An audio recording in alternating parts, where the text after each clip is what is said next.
Ukraine से भारतीयों को जल्द निकालने की प्रक्रिया में अब भारतीय वायुसेना की भी मदद ली जाएगी। खबरों के मुताबिक प्रधानमंत्री नरेंद्र मोदी ने भारतीय वायुसेना को ऑपरेशन गंगा में शामिल होने के लिए कहा है।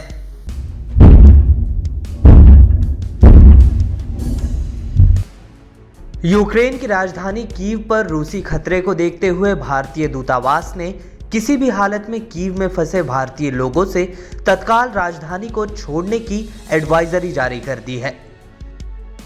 यूक्रेन में भारतीय दूतावास ने कहा कि कीव में फंसे भारतीय तुरंत ट्रेन या बाकी किसी भी साधन से जल्द कीव छोड़ दें। भारतीय दूतावास की तरफ से यह एडवाइजरी ऐसे समय में जारी की गई है जब रूसी सेना का काफिला कीव की सीमा पर देखा जा सकता है। आशंका जताई जा रही है कि रूसी सेना कीव पर मंगलवार को हमला कर सकती है। इसलिए भारतीय दूतावास कीव में मौजूद भारतीयों को राजधानी से जल्द निकालना चाहता है। दूतावास ने सोमवार को ही छात्रों को कीव में रेलवे स्टेशन जाने के लिए कह दिया था। खबरों के मुताबिक भारतीयों को यूक्रेन के पश्चिमी क्षेत्र से निकालने के लिए यूक्रेन द्वारा विशेष निकासी ट्रेनों की व्यवस्था की गई है। इसके साथ ही एडवाइजरी में सभी छात्रों को अपना पासपोर्ट, पर्याप्त नकदी और साथ ही ठंड से बचाव के लिए उचित कपड़े ले जाने की भी सलाह दी गई थी। एडवाइजरी में छात्रों से ट्रेन में देरी या ट्रेन रद्द होने और लंबी कतारों में खड़े रहने के लिए भी तैयार रहने को कहा गया था। ऑपरेशन गंगा के तहत भारत वापस लाए जाने से पहले भारतीय छात्रों को हंगरी, पोलैंड, रोमानिया और स्लोवाक गणराज्य यूक्रेन के साथ सीमा साझा करने वाले सभी देशों में ले जाया जा रहा है।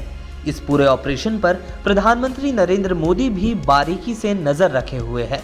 खबरों के मुताबिक यूक्रेन से भारतीयों को निकालने के लिए जारी ऑपरेशन गंगा के तहत अब प्रधानमंत्री मोदी ने भारतीय सेना को भी इस ऑपरेशन से जुड़ने के लिए कहा है।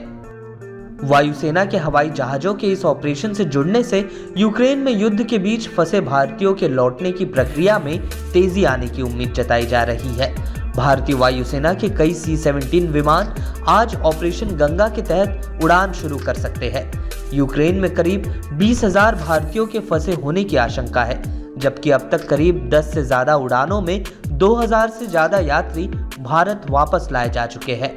इसमें एयर इंडिया एक्सप्रेस और इंडिगो के बाद अब स्पाइस जेट भी अपनी उड़ान सेवाएं शुरू करने वाला है। वहीं भारतीयों को यूक्रेन से निकालने में हो रही देरी के बीच विपक्ष सरकार पर लगातार हमलावर है।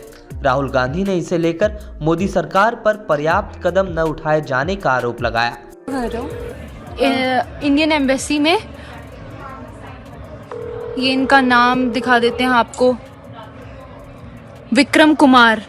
We are calling them and he is continuously rejecting our calls, जबकि हम लोगों ने इनको रोमानियन बॉर्डर की वीडियोस भेजी हैं जहाँ पे लड़कियों को बेरहमी से मारा जा रहा है। और इन्होंने अभी दोपहर में ही हम लोगों को बोला है कि कीव के बच्चे जितने भी निकल पा रहे हैं ट्रेन से निकल जाएं बॉर्डर्स पे। इस हालात में हम लोगों को गाइडेंस देने के बजाय ये लोग हमारे कॉल्स कट कर रहे हैं and they are completely ignoring us. तो वही तृणमूल कांग्रेस के यशवंत सिन्हा ने मोदी सरकार पर हमला करते हुए कहा कि ये सरकार 18,000 लोगों को नहीं ला पा रही है, जबकि 1990 में खाड़ी युद्ध के दौरान भारत ने सफलतापूर्वक निकासी अभियान चलाकर कुवैत से करीब 1,70,000 से ज्यादा लोगों को निकाला था।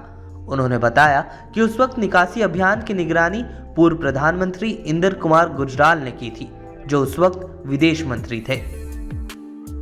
इस वीडियो में फिलहाल के लिए बस इतना ही। देश दुनिया की तमाम खबरों के लिए बने रहिए लोकमत हिंदी के साथ।